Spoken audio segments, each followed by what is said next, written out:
My sister weaponized romance to wreck me. I turned her soulmate into my reality and let the family see who she is.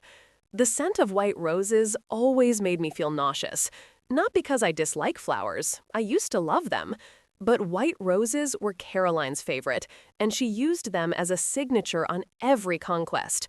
Every man she stole from me would receive white roses from her the next day, as a mark of ownership, as a trophy. Today, standing at the entrance of the country club in Greenwich, Connecticut, holding the hand of Ethan Reed, my sister's ex-husband, the man I love, the man she discarded like trash, I could smell the perfume of those damned roses floating through the open door. Caroline's 40th birthday party was in full swing inside.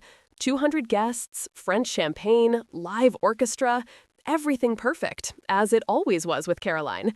Except today, her perfection was about to crumble. In my purse, I carried an envelope. Inside it, DNA test results that would change everything. Results that would prove that Noah Reed, the 5-year-old son Caroline claimed was Ethan's, the child who kept Ethan trapped in a miserable marriage for years, was not Ethan's son at all. He was Daniel Foster's son, my ex-fiancé, the man Caroline seduced 3 weeks before our wedding.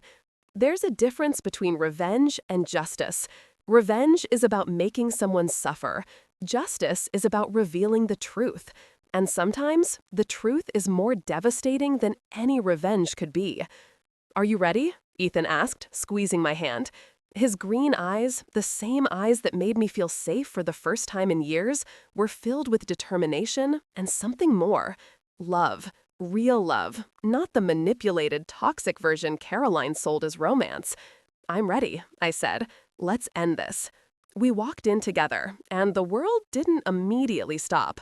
A few heads turned. Ethan Reed showing up at his ex-wife's birthday party, hand in hand with her younger sister, was unexpected. But most people continued chatting, laughing, drinking $300 a bottle champagne.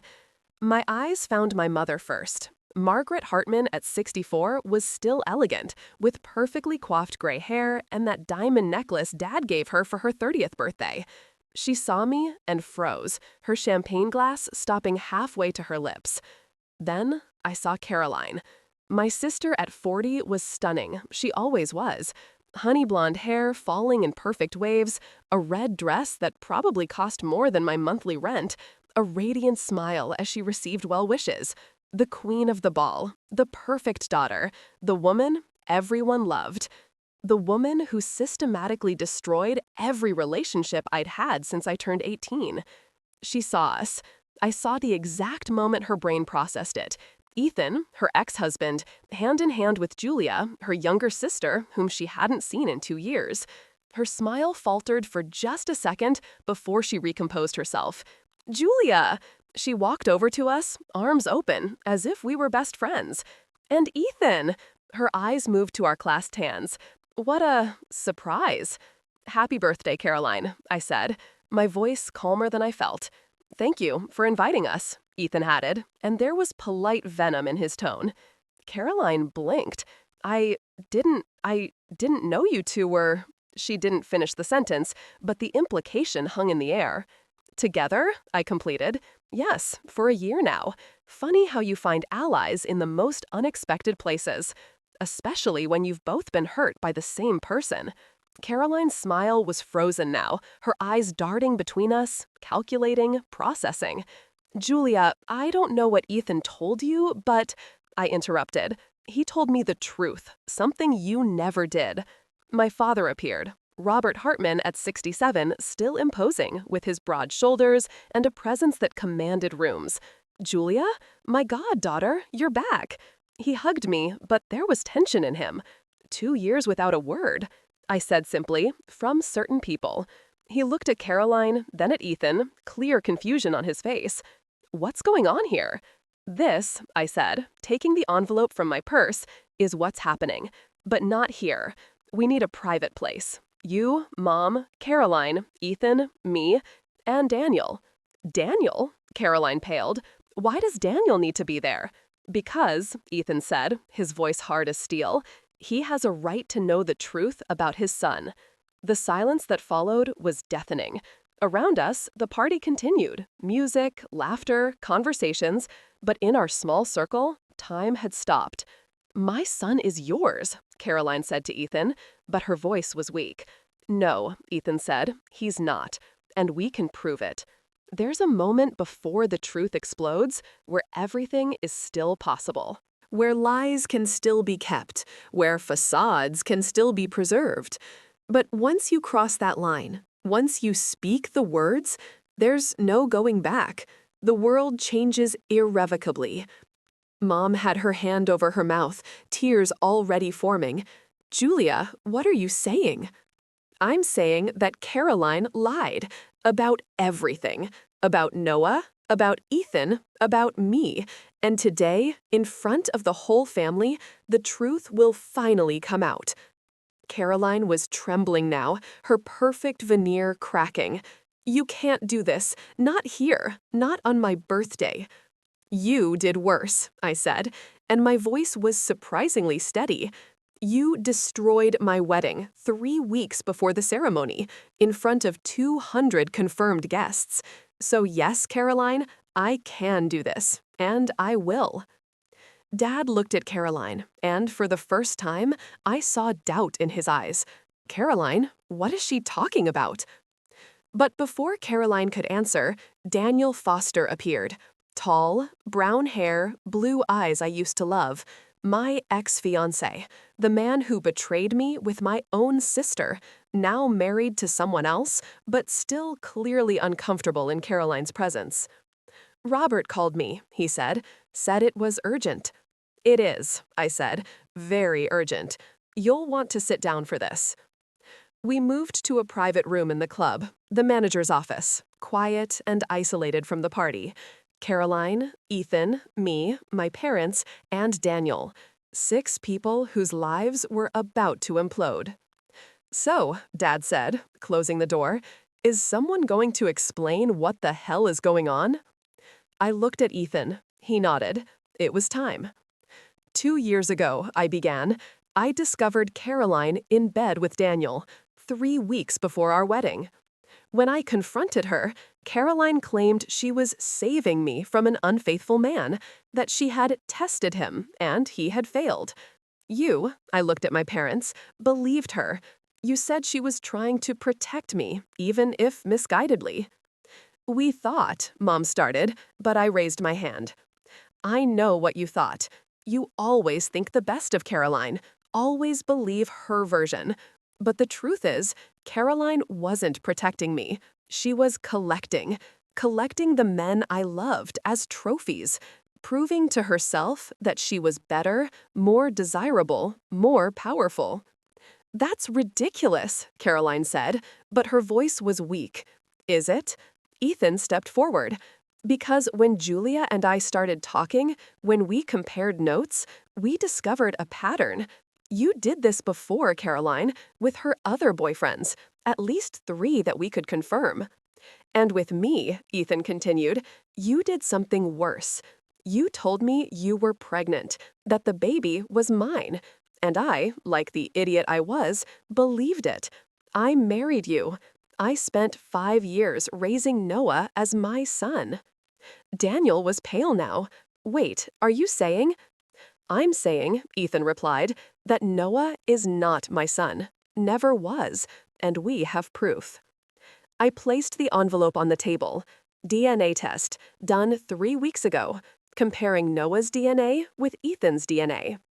I opened the envelope, pulled out the papers. Probability of paternity, 0%. Ethan Reed is not Noah Reed's biological father.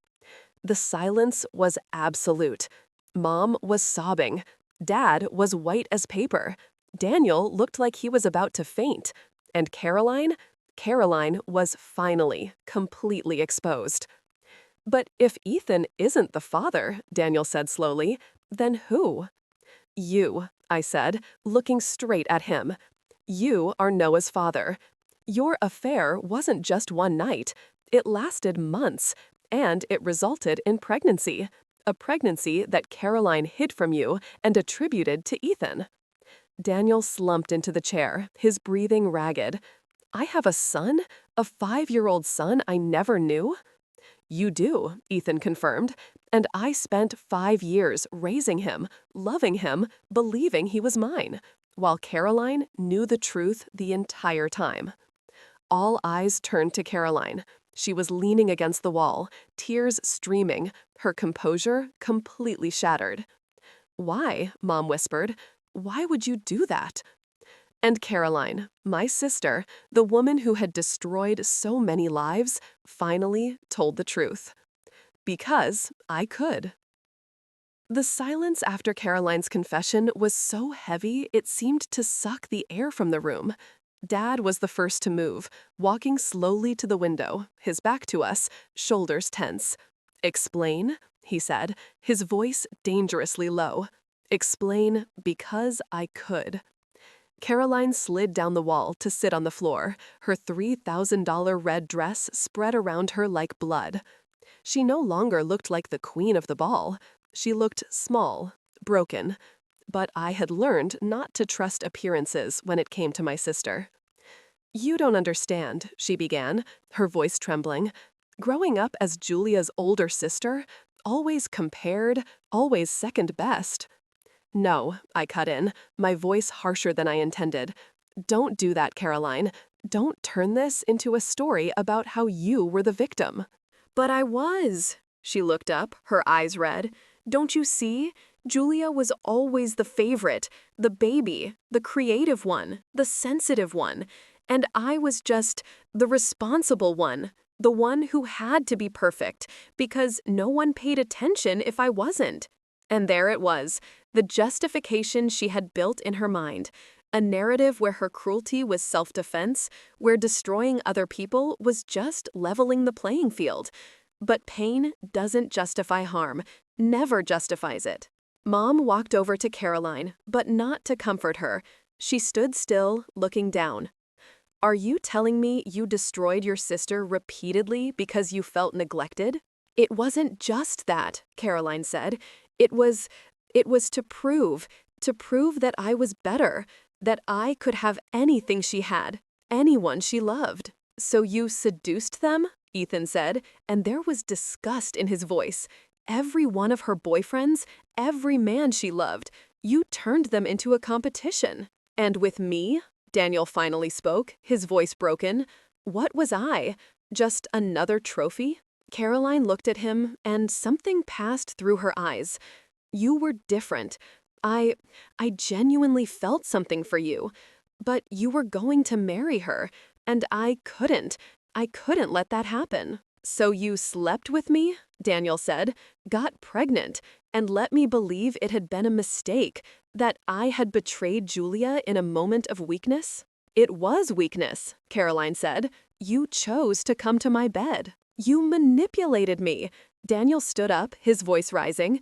You showed up at my apartment saying Julia had called you crying, that she was having doubts about the wedding, that she had asked you to test if I truly loved her. I looked at him, shock hitting me. She said what? She said you were insecure, Daniel continued, looking at me now, that you wanted to be sure I wouldn't leave you, like your ex had, that it was a test you two had arranged. I never, my voice failed. I never asked for that, never suggested it. I know that now, Daniel said, but at the time, I believed it. Because it was Caroline, your sister. Why would she lie about something like that? Ethan let out a bitter laugh. Because that's what she does. She lies, manipulates, twists situations until you don't know what's real anymore. Like with you, I said, looking at Ethan. How did she trap you? Ethan took a deep breath. She told me she was pregnant 3 months after we started dating, said the baby was mine, that she was scared, that she needed me. And he paused, emotion in his voice, I did the right thing. I married her. I promised to be the father the child needed. Except the child wasn't yours, I said softly. He wasn't, he confirmed.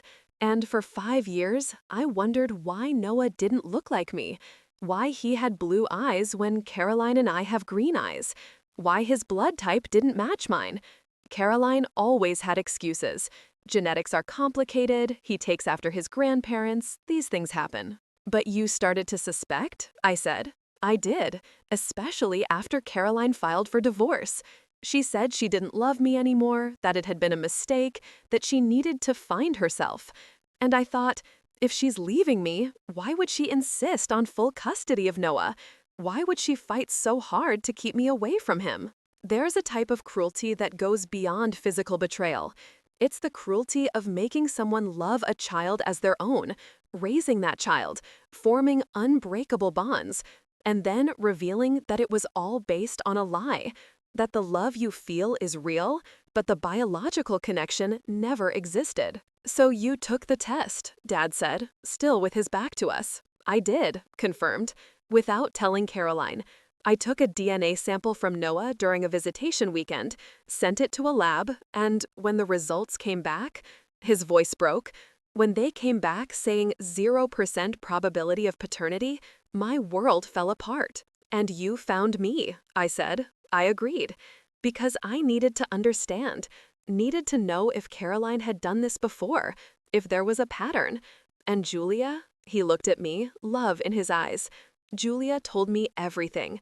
About the other boyfriends, about Daniel, about how Caroline always had an excuse, was always the protector, always came out looking like the hero.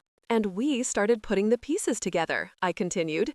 We started calculating dates, and we realized that Noah was born exactly 9 months after Caroline's affair with Daniel, not 9 months after when she claimed to have gotten pregnant with Ethan. Daniel had his head in his hands now.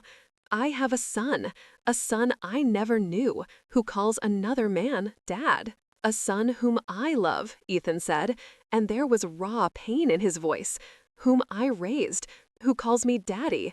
And now what? Do I tell him I'm not his biological father? That everything was a lie? Noah deserves to know the truth, Daniel said, and I deserve to know my son. No, Caroline suddenly said, her voice stronger now. No, you won't do that. You won't destroy his life because of a mistake. Mistake? My voice cracked like a whip. You call 5 years of deliberate lies a mistake? I was protecting him. Caroline stood up, and there was desperation in her eyes now. Protecting Noah from all of this, from confusion, from pain. You were protecting yourself, Mom said, and her voice was icy.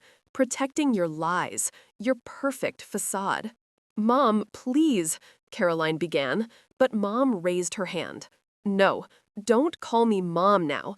Not after discovering that you systematically destroyed your sister, that you tricked a good man into raising a child that wasn't his, that you hid a father from his own son.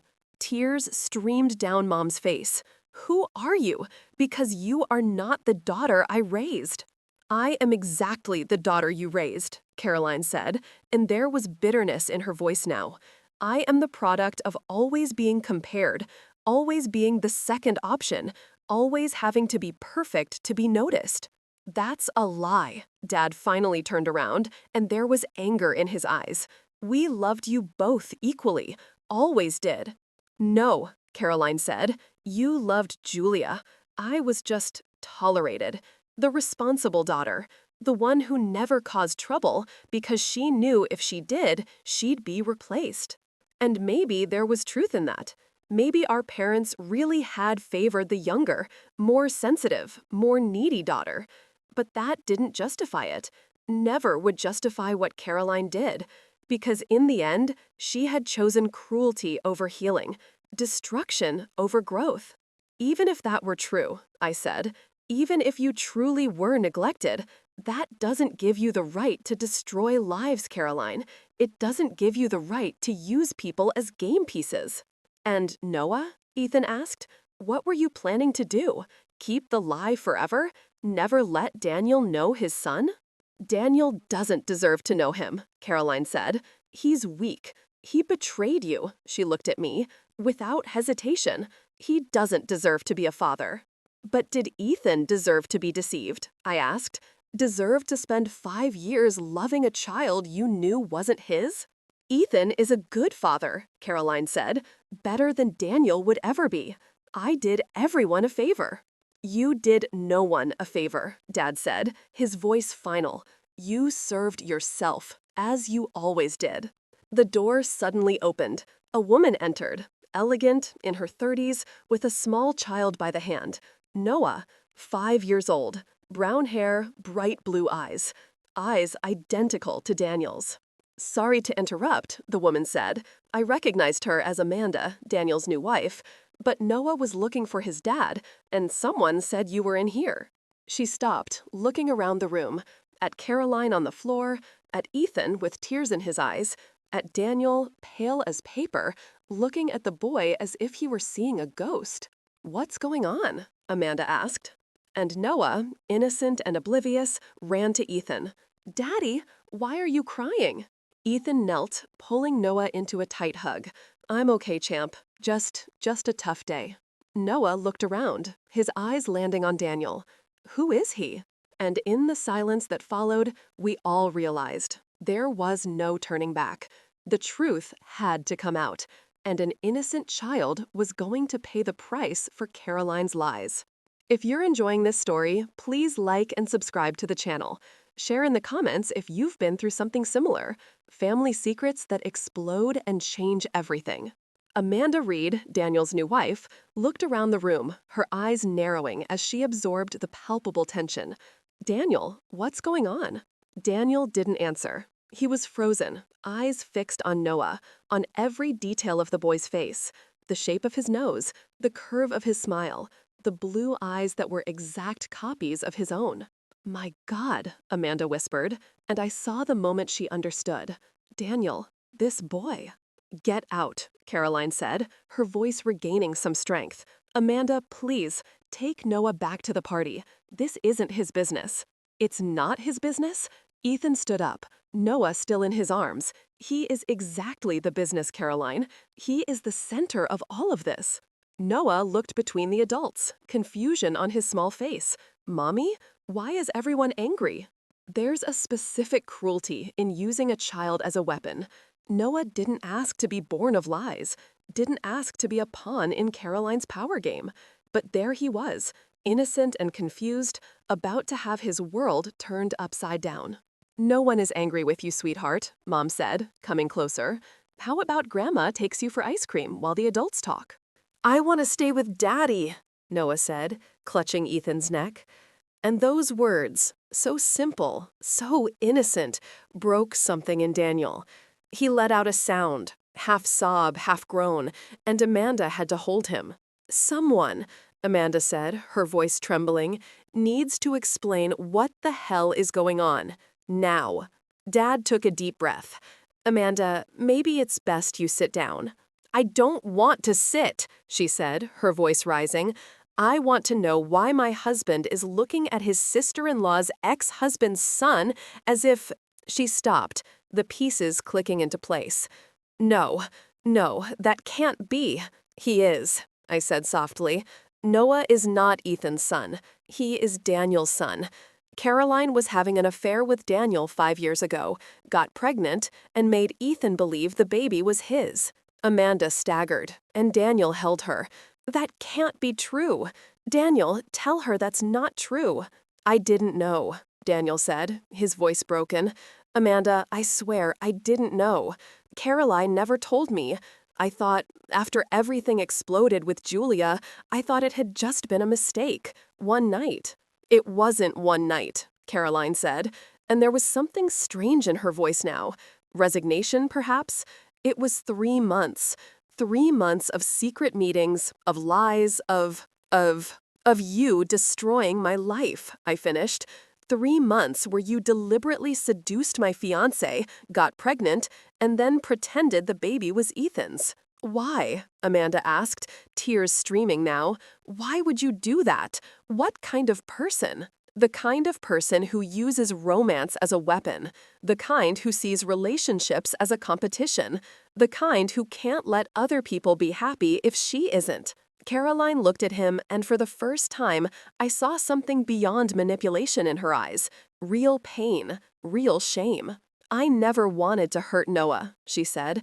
Everything I did thinking of him. Ethan was a better father than Daniel would be, more stable, more present. You don't know what kind of father I would be, Daniel said, his voice hardening. You never gave me a chance. You stole 5 years from me, 5 years of knowing my son. And you stole the truth from me, Ethan added, made me love a child as my own, raise him, form bonds, knowing all along it was based on a lie. Noah started crying now, scared by the tension, by the adults yelling, "Daddy, I want to leave. Please, let's go." Ethan held him tighter.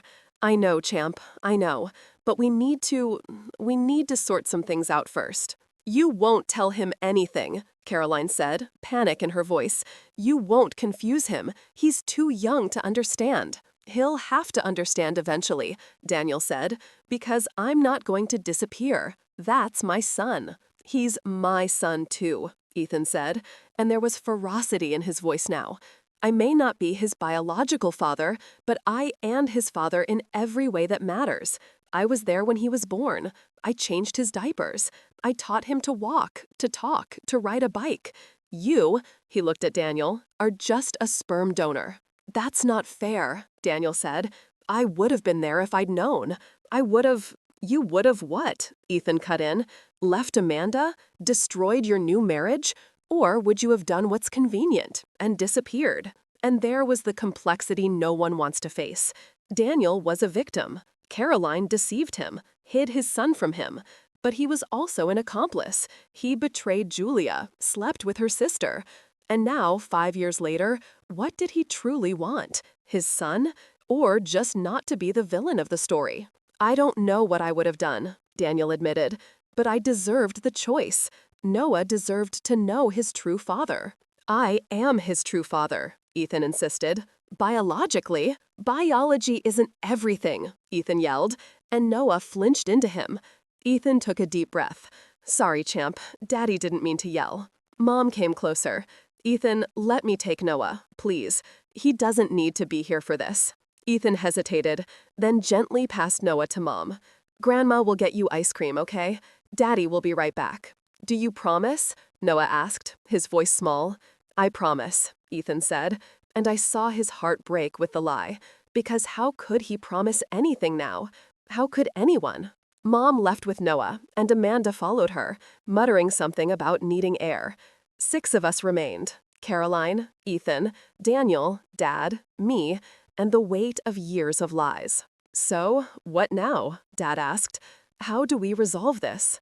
"Official paternity test," Daniel said, "through the courts, to establish my rights." "You have no rights," Caroline said. "Ethan is on the birth certificate. Ethan is the legal father." "That can change," Daniel replied. "With a DNA test, I can contest paternity, seek custody." "Custody?" Ethan turned pale. "You can't. You're not taking my son from me." "Our son," Daniel corrected, "and I'm not trying to take him from you, but I want to be part of his life. I want him to know who I am." "And how do you explain that to him?" I asked. "How do you tell a 5-year-old child that the man he calls daddy isn't really his father? That his mother lied for years? That he has another father he never knew?" "Carefully," Daniel said. "With therapy, with time. But he deserves to know the truth." "The truth will destroy him," Caroline said, and for the first time, I heard genuine fear in her voice. "He'll hate me. He'll hate all of us." "He might," I agreed, "but the alternative is to continue the lie. And what happens when he finds out later? When he's a teenager and takes a DNA test out of curiosity? When he realizes that his whole life was based on a lie? He'd hate us even more," Ethan said softly, "for not trusting him with the truth." Caroline was trembling now, all her bravado gone. "I didn't want it to be like this. I never wanted to hurt Noah." "But you hurt him," Dad said. "You hurt everyone, and now we have to figure out how to fix this." "It can't be fixed," Caroline whispered. "I destroyed everything." "Yes," I said, "you destroyed it. But now you have a choice. You can keep lying, keep manipulating, keep trying to control the narrative. Or you can, for the first time in your life, do the right thing. Tell the truth. Let the consequences come. And maybe, just maybe, start to repair the damage you've caused. Caroline looked at me, and I saw something in her eyes I had never seen before. Genuine regret. How? She asked. How do I fix this? You start, Ethan said, by admitting everything, officially.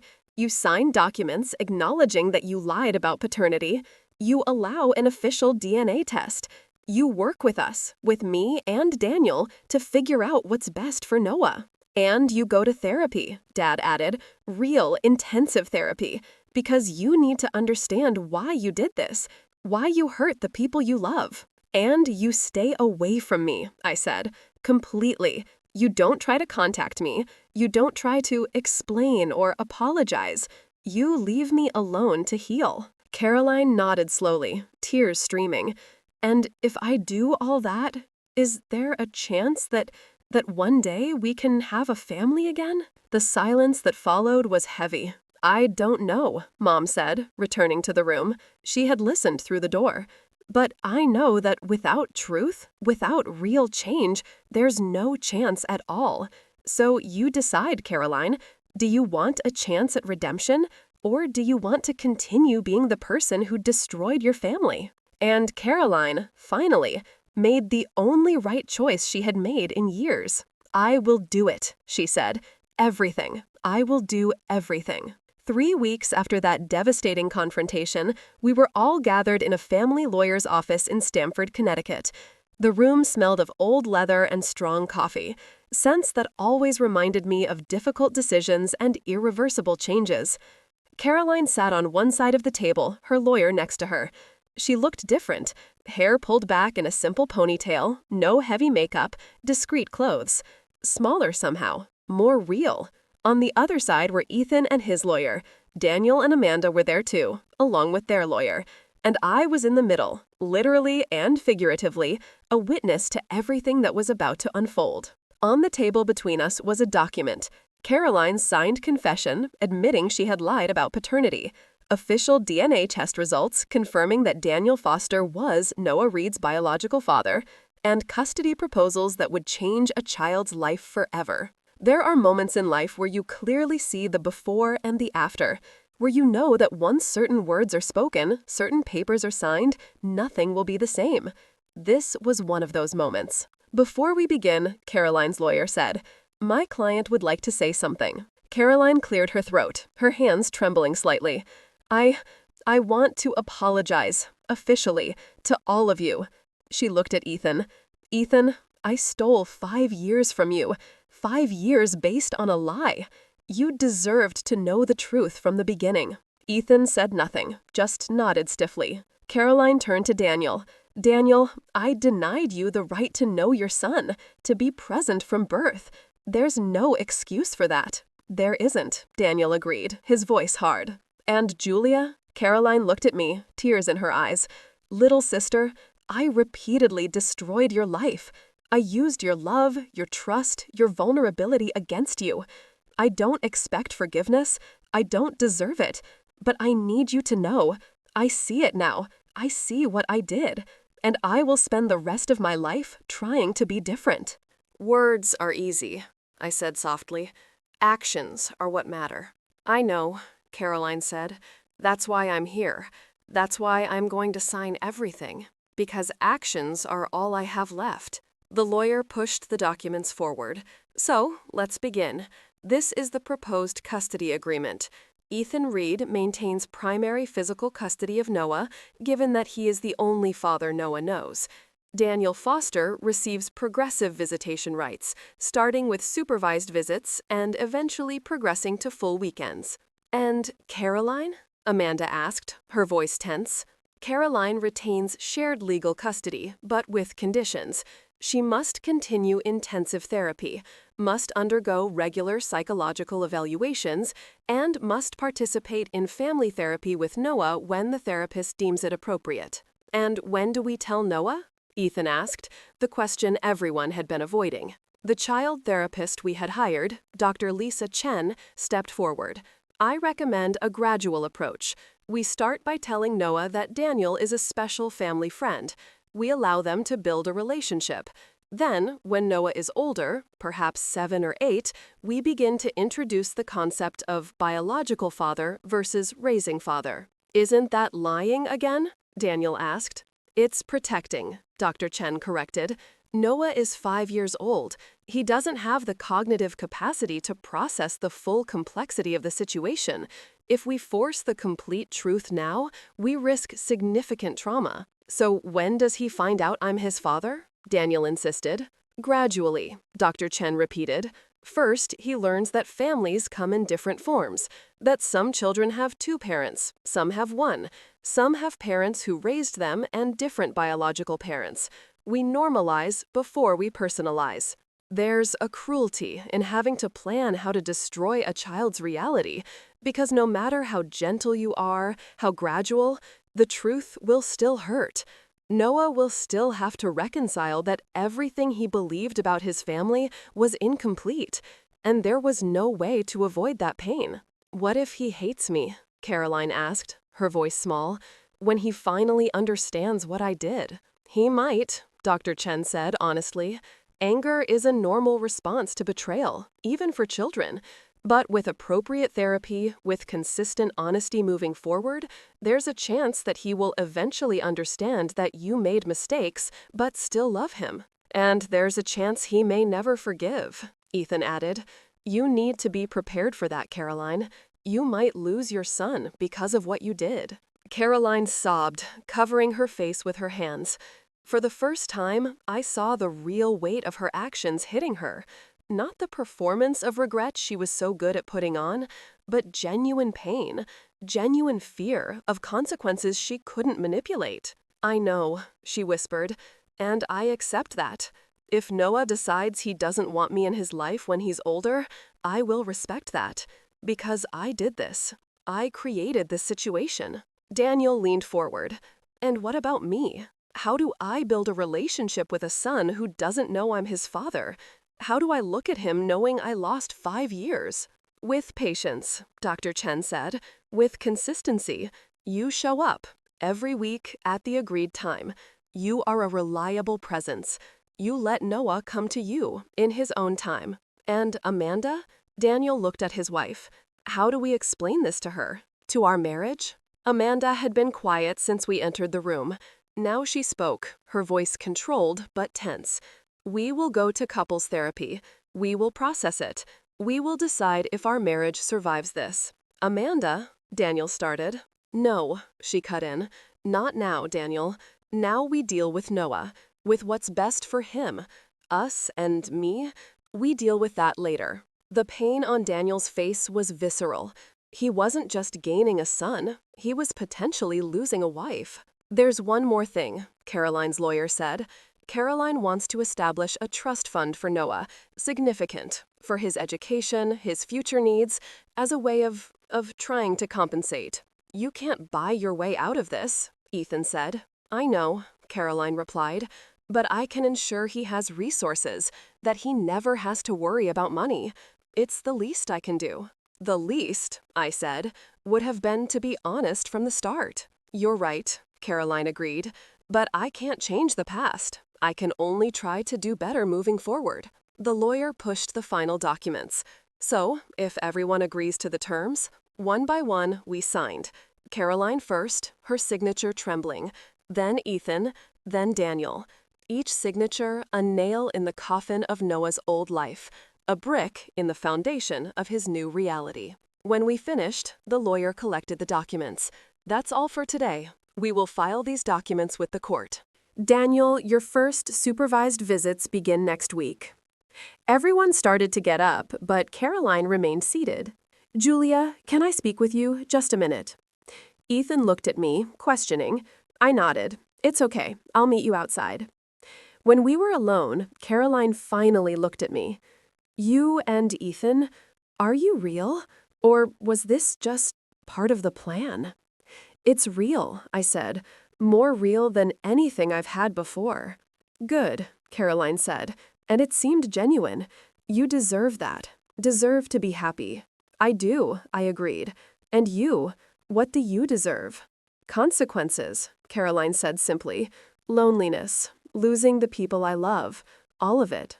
Perhaps, I said, but you also deserve a chance to change, to be better, if you truly work at it. Do you think I can? She asked. Change?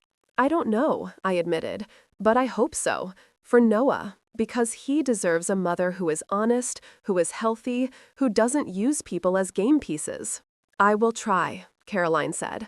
I promise, I will try. Then prove it, I said, not to me, to yourself, and to your son. I left the room, leaving Caroline alone with the weight of her choices. Outside, Ethan was waiting, and when he saw me, he opened his arms. I sank into them, letting the day's tension finally hit me. Is it over? He asked. No, I said. It's just beginning. The hard part, telling Noah, building a new dynamic, healing from all of this, is still to come. But we'll do it together, Ethan said. You and I. As a team. As a team, I agreed. And for the first time in years, I believed that maybe, just maybe, something good could come from the ruins Caroline had created. 8 months after that day at the lawyer's office, I was sitting in the garden of our house in Westport, Connecticut, watching Ethan play with Noah. The smell of freshly cut grass filled the air, mixed with the aroma of barbecue that Dad was preparing. It was Easter Sunday, and for the first time in years, the Hartman family was gathered, but different, honest, real. Noah was laughing, running after Ethan in an endless game of tag.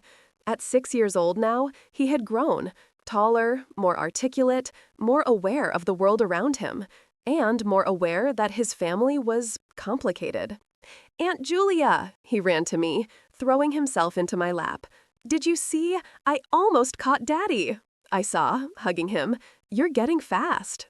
Daniel said I take after him, Noah said casually, and my heart squeezed to hear how naturally he now mentioned Daniel. He said he was fast when he was a kid too. Healing doesn't happen all at once. It happens in small moments like this. A child casually mentioning his biological father without trauma, without confusion, just acceptance. Acceptance that took months of therapy, careful conversations, and consistent love from all sides. Daniel was right, I said. You definitely take after him. But I also take after Daddy Ethan, Noah said, using the name he had started to use to distinguish. He taught me how to run properly, how to lean forward and use my arms. You're lucky, I said. You have 2 daddies who love you very much. I know, Noah said, and there was surprising maturity in his voice.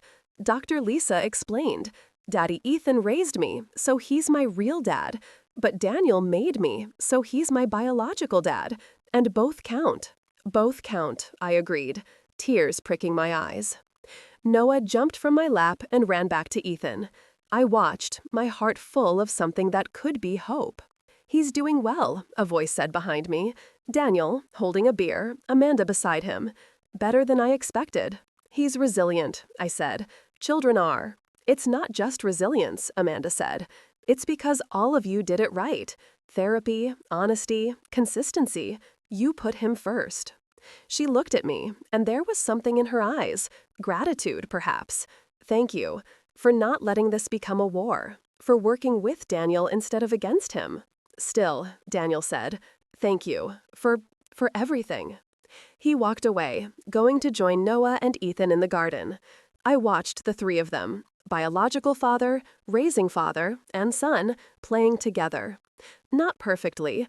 There were still awkward moments, uncomfortable pauses, but it was working. Slowly, painfully, it was working. Mom came out of the kitchen with a tray of lemonade. Julia, darling, can you help? I followed her inside. The kitchen smelled of apple pie, Mom's specialty. She was making the same pie she made every Easter Sunday since I was a child. Some traditions survived, even when everything else changed. How are you doing? Mom asked, slicing apples with practiced precision. Good, I said. Better than I've been in years. And Ethan? Ethan he's amazing, Mom. He makes me happy, truly happy. Mom smiled, but there was sadness in her eyes. I'm so sorry for not seeing, for not protecting you from Caroline. You didn't know, I said. Caroline was good at hiding who she really was. But I should have questioned, Mom insisted. Should have seen the patterns, should have… Mom, I gently interrupted. You can't change the past. None of us can. All we can do is be better moving forward. Like Caroline? Mom asked. Do you think she's really changing? I looked out the window. Caroline was sitting alone in the corner of the garden, watching Noah play but keeping her distance. She came to these family gatherings now, at the insistence of Dr. Chen, who said Noah needed to see that his mother was still part of the family, even if in a different way. I think she's trying, I said. She's in therapy 3 times a week. She's working on herself. She's respecting boundaries. But you don't trust her, Mom said. It wasn't a question. No, I admitted. And maybe I never will completely. But I can coexist with her. For Noah, for you and Dad, I can be in the same room without feeling consuming anger. That's progress, Mom said. It is, I agreed. It's not forgiveness. Not yet. Maybe never completely. But it's acceptance. Acceptance that she is human, flawed, capable of change, but also of relapse. Forgiveness isn't a single event. It's an ongoing process. There are days when I wake up and the anger returns in full force. Days when I see Caroline and remember everything she did. But there are also days, more and more days, where I can look at her and see only a broken person trying to mend herself. And on those days, forgiveness seems possible. The back door opened and Caroline entered, hesitantly. Sorry to interrupt. I just need to use the restroom.